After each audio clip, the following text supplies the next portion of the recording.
You begged the England and Wales Cricket Board to help you and support you. You begged them. And I know from talking to other sources, you were never, ever critical of them in public. And you've never, ever criticised them in public, except for your select committee hearing in December. How bad was it, the lack of support from the ECB? I probably wouldn't, use the words, they were bad. And I think there was, being a member of the ECB for 5.5 years, I understood their role and what they needed to do and where the boundaries would cross. So, I understand that. Understand their regulation piece. But this was a unique situation where I was asked by the ECB to come and help and turn this disaster around. I was asked by the EC to meet a set of criteria that most people would have winced at, would have thought, there's no way we can deliver this. And I delivered it. I was asked by the ECB to work with them to create a framework and an environment where we would, prove to the world that, we want a racist institution.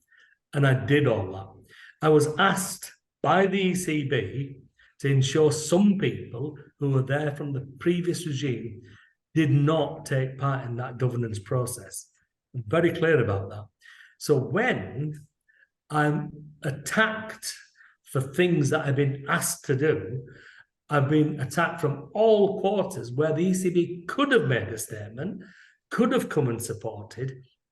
And when I sent letter after letter to them to say, you asked me to do this, I've done it, and now I need your support to support me and back me up on it, that wasn't forthcoming.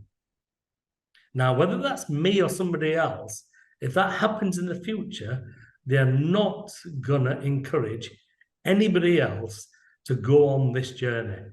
We still have, and I can't talk about, but we still have a disciplinary hearing coming forward. And, of course, they're absolutely in their right to sanction Yorkshire for what happened. But at the same time, what happened in the last 20 years has got to be, the sanctions for that have got to be reflected on what we've achieved in the last 12 months, which is complete radical change. Now, if you're going to ask people to come and put their necks on the line to achieve radical change, to make change, and not support that change, then why would anybody do it? Why would anybody bother?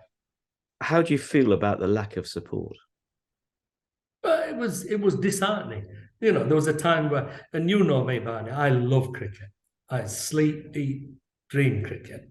There was a time when I didn't want to watch or even look at, a score line of, with cricket, because I was so dismayed with the people who were running the show at the time.